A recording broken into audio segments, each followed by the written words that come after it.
Olá, estamos caminhando a passos largos para a colheita de soja no maior estado produtor de grão do país e nada melhor, nada mais oportuno do que falar com alguém que está na linha de frente, realmente na lida do campo todos os dias. Nosso convidado da vez é o engenheiro agrônomo Cid Ricardo dos Reis, que há quase 20 anos coordena todo o manejo agrícola nas unidades da Regional Campo Verde do Grupo Bom Futuro. Seja muito bem-vindo ao nosso Agropapo, Cid. Olá, muito obrigado pelo convite e estamos aí à disposição para esse bate-papo. Nós que agradecemos o período corrido, né, de várias operações no campo, então a gente conseguiu um momento com você e a gente agradece, né, estamos conseguindo fazer no final da tarde e tem, assim, muito assunto para a gente debater aqui junto. Vou começar falando dos altos custos de insumos, que foram muito discutidos, né, desde o início da safra, muito falados, divulgados. E você, como essa pessoa que está no campo todos os dias, tem que tomar a decisão, como equalizar isso na decisão do campo? Custos e benefícios a gente está lidando o tempo todo, né? Desde sempre, a gente trabalha buscando a racionalização dos insumos, seja ele fertilizante, seja eles defensivos. É lógico, nesse momento de alguma falta de produto, do aumento de produtos, que a gente se volta lá para ver ainda onde dá mais ainda para fazer ajustes, né? Aonde dá ainda para economizar.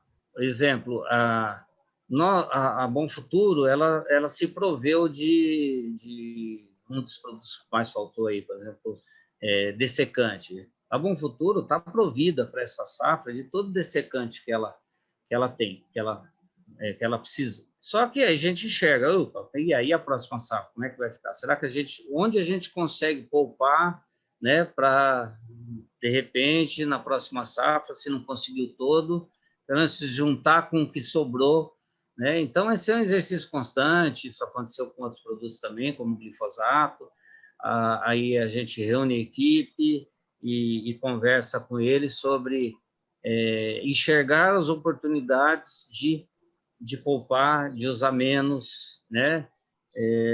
Eu acho que também esse exercício a gente vai descobrir que, de repente, a gente poderia estar usando menos, né? É uma Sim, coisa que a gente está sim. observando aí, por exemplo, na dessecação. Então, você vinha naquele, vamos dizer, para exemplificar, de 4, um litro por hectare, né? De 0,8 a 1 litro, tá? Aí você se vê diante de olha, precisamos poupar. Aí, não só nós, como toda agricultura, faz, vou tentar um 0,7, um 0,6, vou buscar ver se se eu acrescentar um outro produto, eu possa poupar, né? E talvez isso faça com que a gente, no futuro, aí o padrão passe a ser essa redução, né? Então, Sim, uma vez alterado, né, e deu certo, isso pode ser uma economia para a próxima safra, ou até para que eu posso usar menos de alguns fungicidas, alguns inseticidas que a gente sabe que tem uma carência maior, que são mais tem um residual, né? Tem um tempo ali de permanência na lavoura, então tudo isso com certeza vira um laboratório para vocês ano a ano, né? sim, então nos força a ser mais, a gente vinha sendo bem racional, mas nos força a ser mais ainda, né? A buscar mais racionalidade ainda, é lógico, sempre sem perder a eficiência, sem deixar de fazer o que é necessário, né? Eu exemplifiquei o caso do Revlone, que eu acho que talvez vai ser inclusive tem sido motivo por exemplo, de coisas aí no WhatsApp. Hoje eu estive num encontro técnico em Primavera do Leste, foi um dos temas, né? Ou seja, a gente se mexe para se adequar à nova situação, à nova realidade. Então, subiu o preço, então vamos ver quanto que a gente pode usar menos, que adjuvantes, outros produtos, né? Então, tá o estado todo aí com essa falta de DICOAT, buscando misturar com produto tal, adicionar óleo, e todo mundo está buscando soluções para diminuir, né? E eu acho que isso aí faz com que todo mundo se movimente nesse sentido, e o próximo momento já vai ser diferente do que era anteriormente. Perfeito, perfeito. Eu acho que cada safra tem os seus desafios, né? E também tem as suas pragas e doenças da vez, que às vezes você não acha, não imagina que ela daria uma incidência tão grande e acaba acontecendo numa fazenda ou outra. Então, minha segunda pergunta é nesse sentido. Qual que você acha que foi a praga ou a doença da vez aí na safra 2021-2022? Bom, não houve nada assim excepcional nessa safra 21-22 no Mato Grosso, né? Eu estou falando do estado todo, porque a gente recebe informações até deles todos. Sabe, tudo coisa um pouco pontual. O torrãozinho, né? Que era uma praga que não existia e ela vem há 3, 4 safras, incomodando os produtores e os técnicos. Isso é mais evidente na região sul do estado, região de Rondonópolis, aqui está chegando aqui em Campo Verde, primavera. Para as outras regiões não se fala disso, não se fala de torrãozinho. Tá, vamos nós lá achar soluções, né, para minimizar esse problema. Acho até que as manchas foliares, principalmente mancha-alvo, foram um pouco mais brandas do que nas 2 safras anteriores, né? Todo mundo fez controle, todo mundo se preparou para controlá-la, e ela não veio com a mesma força, por exemplo, da safra passada, né? Não que não chegou a merecer cuidados, ter que fazer aplicação e tudo. Aí também o excesso de chuva de novembro e dezembro, principalmente na região médio-norte, né? Também conhecida como 63, né? Uhum. Aí provocou o quebramento de plantas, né? E apodrecimento das vagens próximo ao final do ciclo, um pouco antes da maturação. Mas, pelo que a gente vê, foi uma coisa bem pontual. Ainda, eu acho que nós técnicos ainda vamos ficar devendo, né, explicações de qual motivo, né? Esse quebramento, você vai na internet e vê que isso aconteceu lá em 2006 no Paraná, né? Mas aconteceu um ano, não aconteceu no outro, daí ninguém consegue fazer uma ligação concreta, né? Essa questão do apodrecimento de vagens também aconteceu há 2 anos atrás no Paraná, né? E foi agora que a gente tem assim essa facilidade de receber informações, né? Via internet, por várias formas, e também lá no Paraná, há 2 anos atrás, não conseguiu fazer claramente as ligações de qual é uma anomalia, né? Porque não está ligado a nenhum patógeno, então chama-se, estamos falando anomalia. Uma anomalia sem causa, assim, conhecido do porquê. Agora, que é uma interação da sequência de clima com algumas genéticas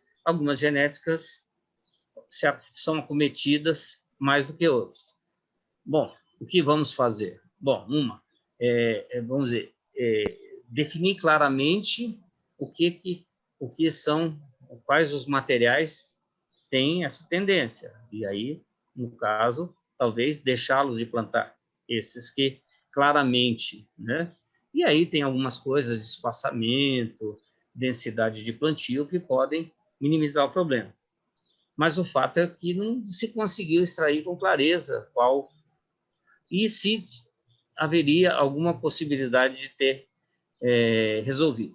Então, vai ser um problema sério para alguns, normalmente só parte da área dele, né? Só parte da área do agricultor, mas no todo não houve grandes problemas, e nessa altura do campeonato, aqui, final de janeiro, sabendo que o estado plantou relativamente bem cedo, que aí durante o mês de fevereiro mais de 80% da área vai estar colhida, vai ficar muito pouca coisa para março, não existe grandes problemas a acontecer. Pode ser. Não está previsto nenhum fevereiro com excesso de chuva. Vai ser tudo aponta que vai ser um fevereiro normal. O fevereiro normal do Mato Grosso é um fevereiro chuvoso, sem exagero, né? Fevereiro aí de 300 milímetros. Isso é o normal do Mato Grosso, né? E não está previsto nenhum exagero, pois já teve fevereiros em que a coisa, em alguns pontos do estado, chegou a 500, 600 milímetros. Quando acontece isso, é lógico, esse local acaba tendo prejuízo, problema de soja ardido, problema de dificuldade de colheita, dificuldade de implantação da segunda safra. Mas, se a gente considerar que estaremos diante de um fevereiro normal, não tem muito mais por acontecer. Com essas exceções que eu comentei, o Estado vai colher uma boa safra. Está colhendo uma boa safra, né? Porque a gente já está com não vi as estatísticas todas, né? Mas considerando que a Bom Futuro mais ou menos representa mais ou menos, porque ela está em todas as regiões, representa mais ou menos o estado, nós estamos com 50% colhido. Como a Bom Futuro Perfeito. planta muita soja visando algodão, que antecipa até para plantar algodão, talvez a gente esteja um pouco mais adiantado que a média, né? Mas acredito que o estado aí já colheu aí uns 40%.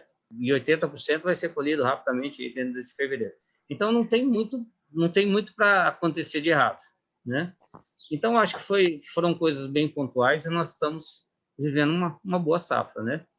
É lógico que, eventualmente, algum produtor, pontualmente, em algum lugar, talvez esteja com alguma dificuldade de fazer uma safra cheia.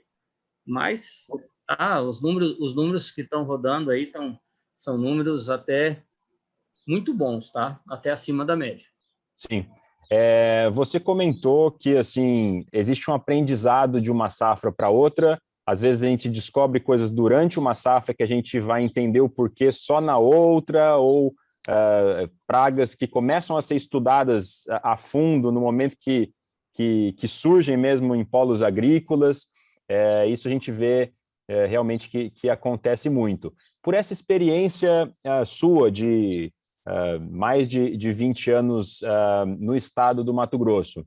Para aqueles que não, os grupos ou produtores que ainda não colheram tanto a soja, igual a Bom Futuro, algum grande desafio até o final da colheita de soja? Você vê isso só se vier chuvas acima do normal, ou alguma coisa que você traz da experiência passada para realmente ter atenção para aqueles que ainda estão iniciando mesmo as colheitas de soja, Cid? Eu acho que não, realmente não tem muita coisa. É lógico, né? Existe uma praga conhecidíssima, que é percevejo, que vai se acumulando, né, nas áreas mais tardias, né? Então, mas isso os produtores já sabem. Isso é uma coisa que acontece, então tem que ter atenção, né, naquelas lavouras mais tardias, porque as áreas vão sendo colhidas e o percevejo, por mais bem controlado que tenha sido tenha sido feito controle, há um aumento da população e ela vai migrando e vai se concentrando, né? Eu acho que com relação a doenças, eu acho que pouco provável, foram detectadas algumas pústulas de ferrugem aqui em Campo Verde, até em áreas da Bom Futuro, né? E aí eu acho que o produtor já sabe, quem tem área tardia já sabe o que fazer, tem que proteger, né? Porque se a chuva se avolumarem lá em fevereiro, a ferrugem é muito rápida, né? A gente teve, na verdade, um janeiro aqui relativamente seco, né? Nós estamos fechando o mês de janeiro, ele é relativamente seco. Aqui na região de Campo Verde até um pouquinho mais seco do que a gente gostaria, até algumas áreas arenosas acabaram sendo prejudicadas e a gente não vai ter nessas áreas o potencial que a gente imaginou quando plantou. Vai ter áreas talvez de menos de 50 sacos, que é seco. Mas isso foi muito pontual, né? Você viaja aí, às vezes, 20, 30 quilômetros, ali já teve umas pancadinhas de chuva e não vai ter problema.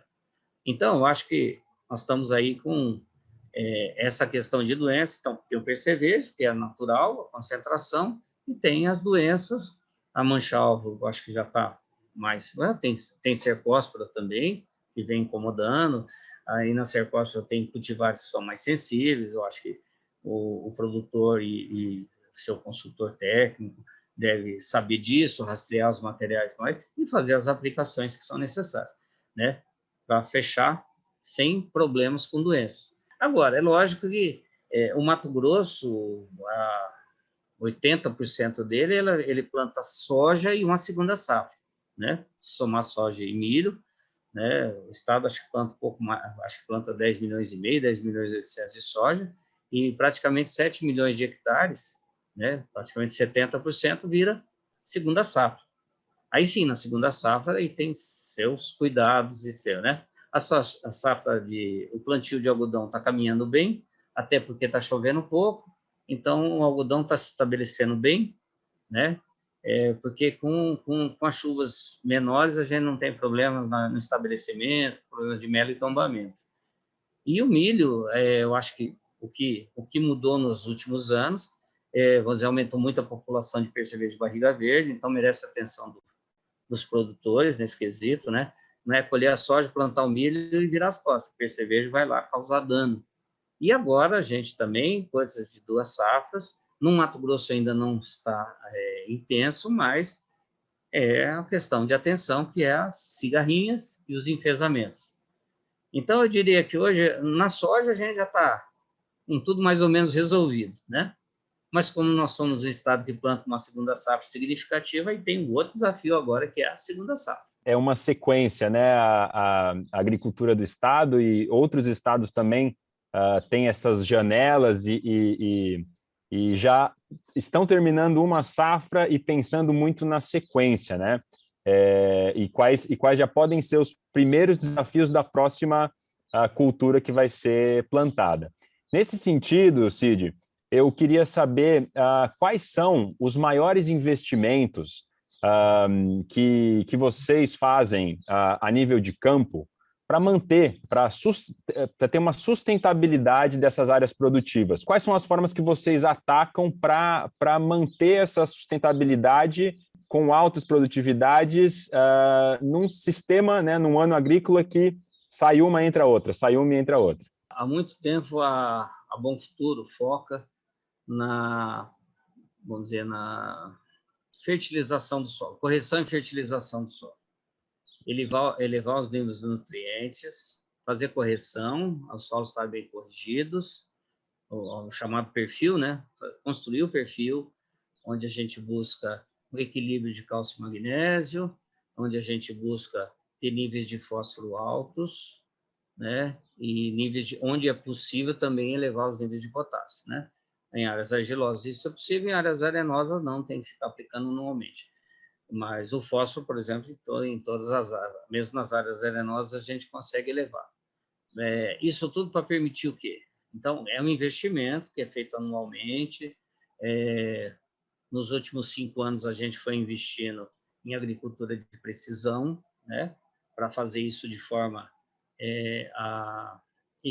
vamos dizer, que todas as áreas e todos os pontos da área estejam com esses níveis, né? Isso nos permite o quê? Fazer plantio, adubação a lanço, né? A hora que você está com isso bem, com os níveis de fósforo e potássio bem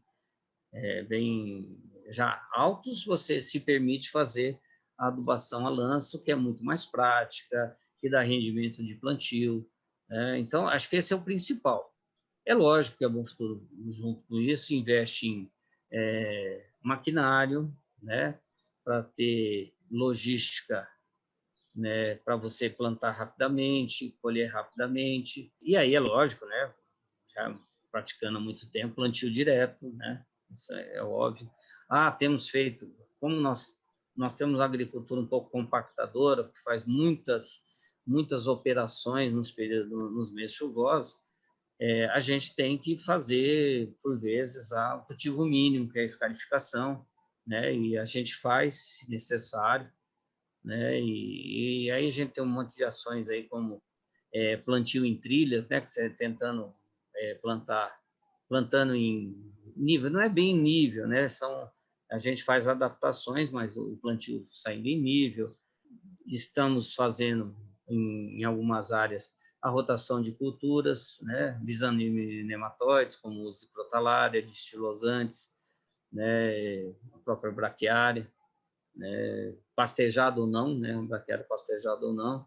e também, lógico, o uso racional de defensivos e também buscando outras alternativas de controle, né, na área dos biológicos, semioquímicos, biológicos, bactérias, fungos, vírus, semioquímicos, que são esses feromônios, né? Tem bastante coisa sendo desenvolvida aí que eu acho que faz todo um desenho aí da busca de sustentabilidade econômica e a sustentabilidade ecológica também e manutenção da produtividade, né? Sim, eu imagino que o seu dia a dia deve ser informação e notícia a todo tempo, chegando no celular, chegando no e-mail, chegando na fazenda mesmo, nos corredores do escritório. E aí, uma curiosidade que é minha e deve ser de muitos que estão assistindo, né? O que mais interessa e o que mais impacta diretamente no que você vai fazer na lavoura, dentro de toda essa gama de informações e notícias que chegam? Eu acho que a principal realmente são as informações de meteorologia, né? Essas são cruciais, né? Acho que a gente vê o dia todo, vê às vezes mais de uma vez ao dia, está sempre procurando saber o que vai acontecer nos próximos 2, 3 dias. Os próximos 2, 3 dias, a meteorologia hoje nos passa informações até com assim muito boa, com acerto muito bom, né? E isso faz com que a gente se planeje, né, para fazer as operações, né? Eu sei que vem um período chuvoso, vamos dizer, eu acelero, por exemplo, pulverizações, né? E a gente acerta com a equipe operacional para fazer de ser de forma mais eficiente, porque vai vir um período chuvoso, ou ao contrário, né? Vem num período muito chuvoso, aí vem um período seco, ou pelo menos com menos chuva, e você prepara toda a equipe para chegar e aproveitar bem esse momento. Isso eu estou falando de pulverização, mas serve isso para plantio, para colheita, né? Para movimentação das máquinas, né? Entre as fazendas. Então, acho que a meteorologia é um dado muito importante para o dia a dia. Vamos exemplificar, né? Então, todo mundo lá o consórcio anti-ferrugem e observando o aparecimento de ferrugem. Então, isso também é algo que nós vamos observar. E com relação a pragas e doenças, e pragas e outras doenças, aí a gente está ouvindo no dia a dia, né? E a gente fica observando se algo, além daquilo que já é corriqueiro, possa vir a impactar, né? Então, mas resumindo, eu acho que das informações mesmo, que a gente olha constantemente, é o clima, né? Isso eu estou falando mais do ponto de vista técnico, é lógico que daí tem outros produtores, às vezes, que têm questões até comerciais e tudo, de mercado, que possa inferir, né? Nós aqui, vamos dizer, um Bom Futuro, uma grande empresa, tem o pessoal da área comercial. De repente, o pessoal da área comercial pode nos acionar com relação a algo que possa ser importante, né? De notícias, né? Vamos dizer, antecipe a colheita disso aqui, porque isso aí pode nos render alguma, né? Uma janela boa de E, comercialização, alguma coisa nesse sentido. mas E isso da porteira para dentro, vamos falar, na produção, o clima, né, vai influenciar o momento que você vai plantar em cada talhão, como que você vai transportar um maquinário de uma fazenda para outra, se está uma umidade muito alta e até mesmo esse controle de ferrugem e de outras pragas e doenças vão estar ligadas também com a umidade, com a temperatura, com dados meteorológicos, e eu sei que vocês têm um controle também em loco, né, de estações meteorológicas para ter esse dado vindo até vocês e vocês também poderem ver mais próximo, né, da fazenda, no talhão e tomar as decisões possíveis, né, necessárias. estamos nos estruturando, né? Acho que num futuro não tão longínquo, né? Eu acho que toda agricultura brasileira vai estar com muitas estações e auxiliando. Nós aqui em Campo Verde estamos com uma rede de estações que veio pela empresa que nós compramos a telemetria, e é bastante interessante. Aí, como você falou de antecipação, tá. eu tenho um período chuvoso, aí eu antecipo, às vezes, uma aplicação de fungicida, né, diante dessa notícia. Isso pode ser doença lá do algodão, né, a ramulária. Ah, está vindo uma frente fria, vai esfriar, vai ficar com orvalho e vento durante o dia, tal, propício para a ramulária. Opa, vamos antecipar a aplicação. É lógico que daí muitas outras notícias vão impactar, mas aí de forma mais lenta. Chega nessa época de colheita, né? A gente está bem antenado com resultados das cultivares, qual está produzindo mais, e aí você vai juntando as informações. No caso da Bom Futuro, nós fazemos ensaios de competição de cultivares, então a gente vai lá colher o ensaio de competição, juntar com informações que venham, né? Como eu falei, hoje mesmo eu fui lá em primavera, fui lá e uma das coisas lá, além de ter falado de dessecação, foi lá ver as variedades, lá um grande de variedades que a gente vai lá, observa, anota, né? Depois a empresa que está fazendo o ensaio vai divulgar os resultados, a gente junto com os nossos, e vai se antenando aí do que está rolando aí nas informações entre os produtores, né? E daí a gente vai fazendo o quê? Refinando o que a gente vai plantar, né? Somos produtores de semente, então também vai ordenando a quantidade de sementes que a gente vai produzir, não só para atender a própria empresa, como para vender, né? Então também são, além disso, de coisas de manejo, tudo, né? Isso é a hora da gente ir nos dias de campo, né, ver dia de campo de doenças, né, para saber como é que estão o desempenho dos fungicidas, né, e tudo isso para organizar a próxima safra.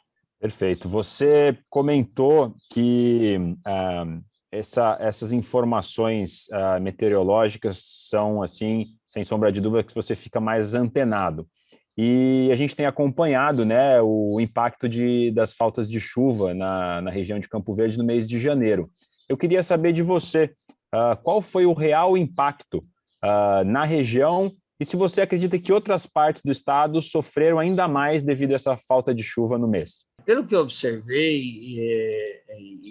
e acompanhando, de certa forma, vamos dizer, acompanhando o que acontece na Bom Futuro, eu tenho um retrato de praticamente porque a Bom Futuro está em todas as regiões do estado, né? Então, nós estamos aqui na região de Campo Verde, né, englobando os municípios vizinhos, nós estamos no Araguaia, nós estamos lá em Matupá, bem ao norte do estado, estamos na região da Almeia 3 e estamos em Sapezal. Então, de certa forma, eu diria para você que foi assim, a seca impactou basicamente Campo Verde, né? Hoje estive em Primavera e o pessoal lá de Primavera não está se queixando. Então, foi uma coisa assim, o janeiro ainda foi seco, de forma geral, né? Mas eu diria que, assim, algo assim que saiu um pouquinho fora foi Campo Verde, basicamente Campo Verde, né? A gente não tem ouvido queixas da região do sul do estado, né? Itiquira é um lugar que sempre tem muito histórico de ter veranicos em janeiro, em Itiquira tem terras arenosas também, mas eu não tenho ouvido queixas. Talvez tenha sido com pouca chuva, mas o suficiente para manter, né? De certa forma, é aquilo que eu falei, onde exagerou a chuva em novembro e dezembro, que foi na 163, é que se houve queixa, né? Umas queixas maiores. No resto do estado, então, não teve grandes anomalias no clima, não. E falando especificamente de Campo Verde, qual foi o impacto, então, dessas chuvas nas áreas plantadas? Quer dizer, a falta de chuva impactou basicamente nas áreas arenosas.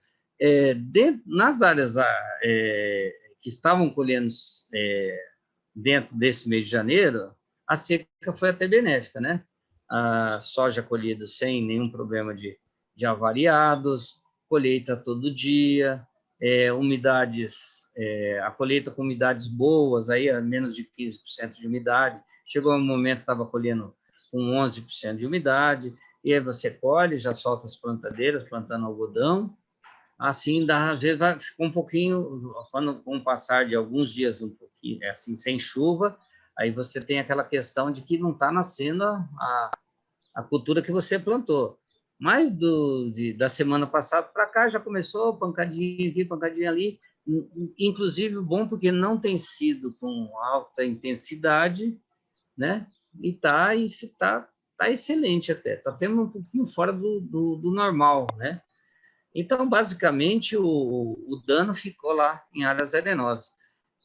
Dentro das áreas arenosas de Campo Verde, para Bom Futuro, isso vai representar aí, talvez uns 2, 3% da área, 5% da área que seja, que vai ter uma produtividade abaixo. A gente tem uma parte de milho, temos 5 mil hectares de milho verão aqui na região, né? Nesses dias de janeiro aí, o milho verão enrolou as folhas, né? Que é uma defesa até da planta, né? A planta enrola as folhas para se defender da alta temperatura e da seca. Aí voltou umas pancadas de chuva, o milho já está lá, já está com um visual bom. Vai deixar sequela, talvez com uma produtividade um pouquinho menor, bastante possível, né? Porque daí nesse período a planta trabalhou mal, aí a espiga talvez venha um pouquinho menor, né? Mas se o período seguinte vier com boas chuvas, né, e sem excesso, aí a gente acaba ainda tendo uma boa produtividade. Na verdade, o que eu posso dizer para você é sequela em alguns talhões de soja, né, que passaram por esse período seco, aí fica as plantas murcham, depois chove, aí tem umas manchas que não voltam. Se a gente tinha uma expectativa, como já obtivemos nesse tipo de área, de mais de 60 sacos, talvez a gente não chegue nisso e vai ficar um pouco mais acanhado, né? Mas no fritar dos ovos, apesar de ter sido, eu falo que é o janeiro mais seco que eu até se não mudar nada até o final do mês, o janeiro mais seco que eu vivi, onde eu estava, né? No caso, eu estou aqui em Campo Verde, ainda assim foi mais benéfico do que ruim. Sim, e você estabelece uma expectativa mínima de produção para o cultivo da soja se pagar? Por exemplo, se você, dentro da fazenda, você teve uma diversidade climática e está com uma média produtiva de soja que vai chegar a 40 sacas por hectare. Você tem isso na sua cabeça? Você começa a safra já sabendo qual que é a expectativa mínima? Eu tenho que colher de média aqui acima de tantas sacas, Cid? Sim, a gente tem isso mais ou menos rastreado, né? E a gente sabe que o custo de um hectare de soja fica em torno de 42 sacas, né? Considerando pagar o arrendamento, né? Isso custo direto, né? Insumos, serviços, no serviço a gente diz óleo diesel, salários, encargos, a gente costuma chamar isso aí também de dia a dia, aquilo que se desembolsa no dia a dia, energia elétrica, vamos dizer, a questão da comida para servir aos funcionários, os alojamentos, os carros, veículos que se atendem, todo mundo se chama de dia a dia. Então, a gente tem esse número como 42 sacas por hectare. É lógico que tem essa variação com relação ao valor, né? Hoje, com a soja valendo quase $30, você tem um valor menor, embora num segundo momento você vai pagar um pouquinho mais nos insumos, né? Que é natural. Então, a gente sabe que tem que colher no mínimo 42 sacas para estar. É lógico que você dividir a fazenda, uma fazenda é só arrendada, aí, na verdade, se você olhar por ela, você teria que colher até um pouco mais, né? Colher 45, 46, né? Mas a gente não estabelece meta, a gente tem uma ideia, a gente tem um histórico, então, a hora que a gente planta, assim, pensando no global, né? A gente fala assim, não, precisamos colher 60 sacos por hectare, né? Para proporcionar um bom lucro e tal, né?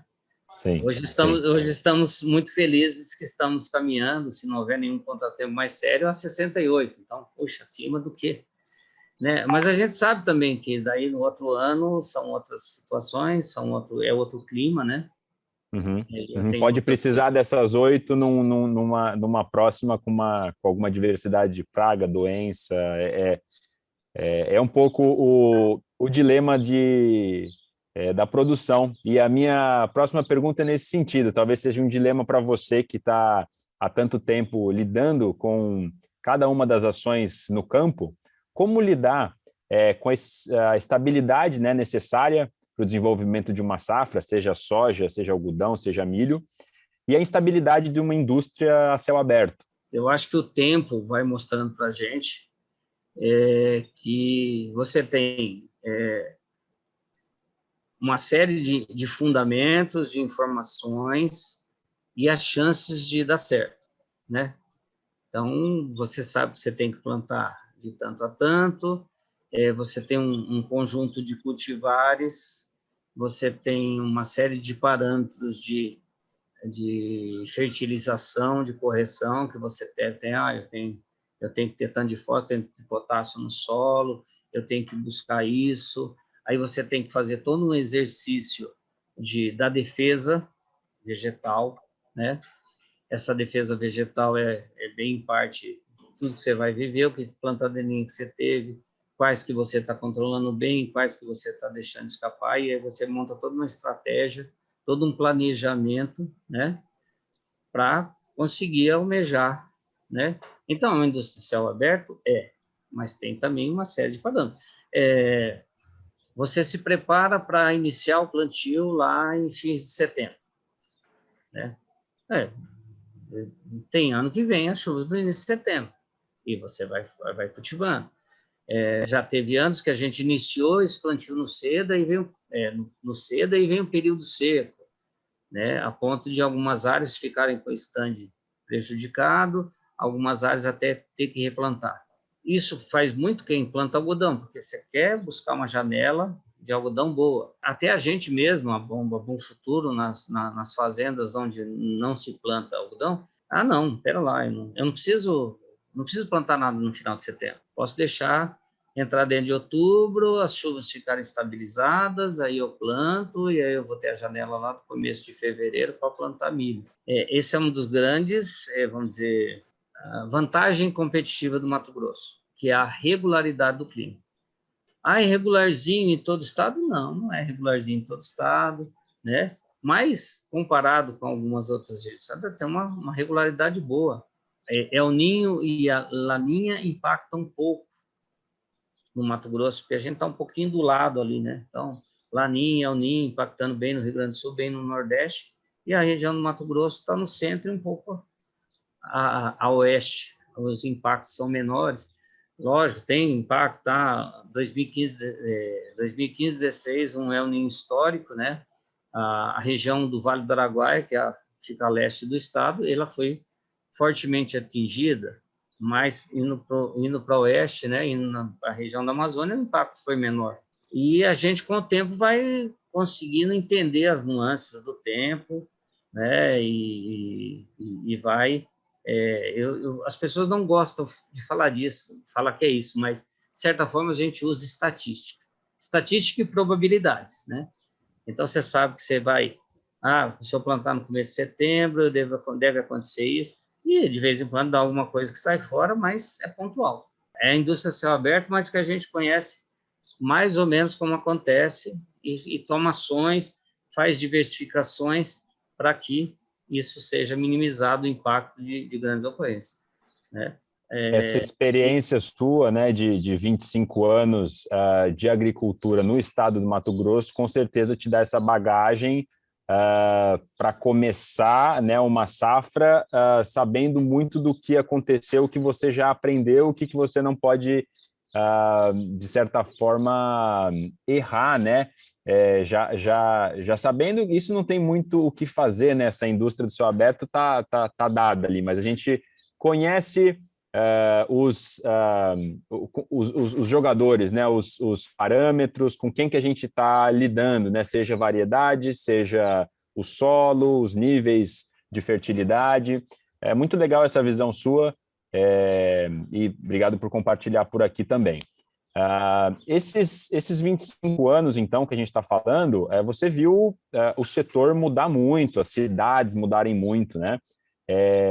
O que para você mais se destacou dentro dessas mudanças na agricultura do Mato Grosso? E o que você julga fundamental, mas que ainda você não vê 100% implementado? Na verdade, 25 anos é bastante tempo. O que a gente viu foi uma transformação, né, do Estado, saindo de 5 milhões de hectares, que quando eu cheguei era o que plantava, para quase 11, né? Só pensando em termos de toda essa questão de segunda safra, é uma dinâmica incrível, cidades crescendo, né? E muita, vamos dizer, o agricultor do Mato Grosso bastante ávido por tecnologia, não que dos outros estados não sejam também, né? Mas aqui eu acho que é de uma forma um pouco mais, na verdade, de sobrevivência, né? Não é que essa ansiedade de tecnologia é buscar para fazer melhor, mas bem feito, e está sempre, assim, colhendo algo que o sustente economicamente, né? Se tem alguma coisa que ainda não está 100%, eu não sei, eu acho que o nível está bom. Eu acho que infraestrutura é algo que o Estado, que, lógico, cresceu enormemente nesses 25 anos, não tem dúvida, né?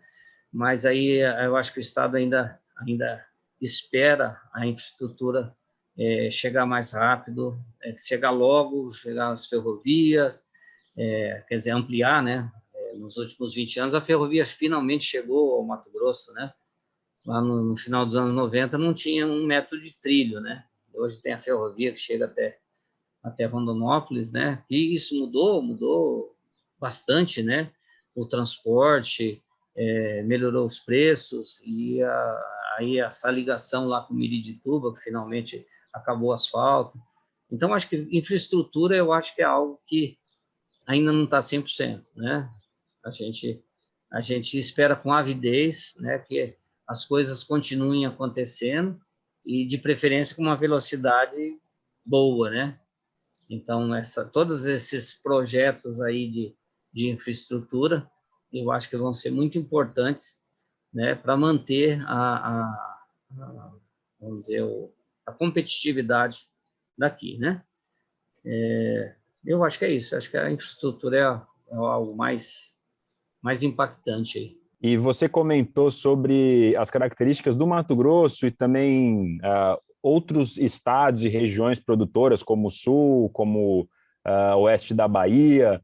É claro que você, como grupo produtor do Mato Grosso, está olhando outras regiões, mas a competição também é a nível mundial, né? Porque a gente está falando de um mercado, de um preço de mercado que está aberto em bolsa, né? Então a competição é maior do que só o país, né? É competição com os Estados Unidos, é competição com todo o mundo, na verdade, que está lidando com produção de commodities. E nesse sentido, a minha pergunta é: nesse dinamismo do mercado, novas oportunidades que surgem, né? A diversificação na produção da fazenda é importante, né? Ou se não fundamental. Quais cultivos e criações, Cid, você vê com bons olhos assim para agregar no negócio ou para crescer em escala dentro do grupo ou na região, né? No estado? E quais são aqueles que um dia você já apostou e por algum motivo eles não decolaram? Queria um pouco a sua visão nesses dois assuntos. Eu acho que a gente já experimentou bastante coisa aí, né? Eu acho que, assim, no curto, médio prazo, né, ainda vai ficar muito focado em soja, milho, né, que, embora no grupo Bom Futuro, o grupo Bom Futuro é algodão, soja, milho, né? Mas, para a agricultura do Mato Grosso, é soja, milho. E eu acho que na parte de criação, a bovinocultura, né, já está sempre já é uma tradição no Mato Grosso. Eu acho que ainda há espaço para ampliação na avicultura, né? E eu acho que a suinocultura também deve crescer. Apesar de que nos últimos tempos anda meio estabilizado, mas eu acho que há espaço. Em culturas, eu vejo o seguinte, eu acho que vai ser nichos, eu acho que vai ficar muito focado no soja, milho e algodão, e vão aparecer oportunidades de coisas que vão crescer, às vezes numa região, como é o caso de Canarana e o Gergelim, né? Nós fizemos algumas experimentações aí com com mamona, né?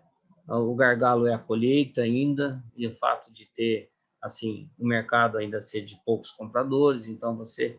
Mas é uma oportunidade. A cultura tem condição. Mas eu não acredito, assim, numa expansão gigante, não. Vai ficar um que a gente experimentou, até meio sabendo que talvez ele não fosse uma cultura que desse certo com as temperaturas do Mato Grosso, foi o grão de bico, né? Então, nós fizemos, experimentamos e saímos. Existem outros nichos, por exemplo, de girassol, como lá em Campo Novo do Parecis, né? Eu acho que a cana não tem muita... Eu acho que por causa da distância, tudo, a cana parece que ela deve ficar onde ela já está no Mato Grosso, né? Lá em Alto Taquari, aqui perto de Jaciara, lá em Barra do Bugres e lá em Campo Novo. Não me parece assim, não vejo nenhum movimento nesse sentido da cana. Então, eu acho isso. Eu acho que, assim, para resumir, eu acho que vai ficar muito focado em soja, milho e algodão, e aí essas coisas pontuais aí, como já houve, até parece que existe aí no cultivo, pipoca, um amendoim, né, que já rodaram no estado, mas que, assim, vão existir, mas não vejo, assim, possibilidade de serem uma ampliação grande. Eu acho que algo assim do tamanho do... Não consigo ver que algo do tamanho que está hoje o gergelim na região de Canarana vai surgir. Eu acho que vão ser coisas menores. Mas, sabe, são nichos que vão ser explorados por alguns produtores. Essa segunda metade do ano com a seca, que se instala a partir de abril, maio, interessa, às vezes, alguns cultivos, né? E eu acho que está mais ou menos por aí. Cid, eu queria agradecer demais pela entrevista, por essa disponibilidade de tempo sua. Eu acho que vem em bom momento, porque a gente está entrando num mês, mesmo a gente já tendo colhido bastante da soja, é um mês que historicamente é o grosso de colheita, então muitos ainda têm bastante área para colher no estado. Então, falar com alguém que está na prática, que tem experiência e que olha há muitos anos unidades de um polo agrícola pela Bom Futuro, é um prazer tê-lo aqui no Agropapo. Deixo a palavra com você para as considerações finais. Bom, eu agradeço o convite, né? É sempre um prazer falar do nosso trabalho. Gostaria de desejar sucesso a todos os produtores, né? Do meio para o fim da safra aí, e com a certeza que nós fizemos uma boa safra e estamos com uma janela de segunda safra muito boa, o que significa que, né, nós devemos também ter uma segunda safra com bons resultados, né? É lógico que a gente espera aquela chuvinha lá do final de abril, aquela chuvinha de maio, para ela ser excelente. Mas eu acho que a gente já está se garantindo com um bom, né? Vamos racionalizar bastante a adubação, a agricultura do Mato Grosso, de uma forma geral, investiu bastante em adubação. Eu acho que a gente tem gordura para eu gosto da palavra racionalizar, né? Que vem de racional. Nós não vamos racionar, nós não vamos fazer a coisa racional, né? Olhar todos, investir em análise de solo, investir investir em consultoria agronômica, né? Para você saber como é que pode mexer as peças num ano com um insumo mais caro, né? E a gente fazer a 22, 23 tão boa quanto eu tenho certeza que essa vai ser.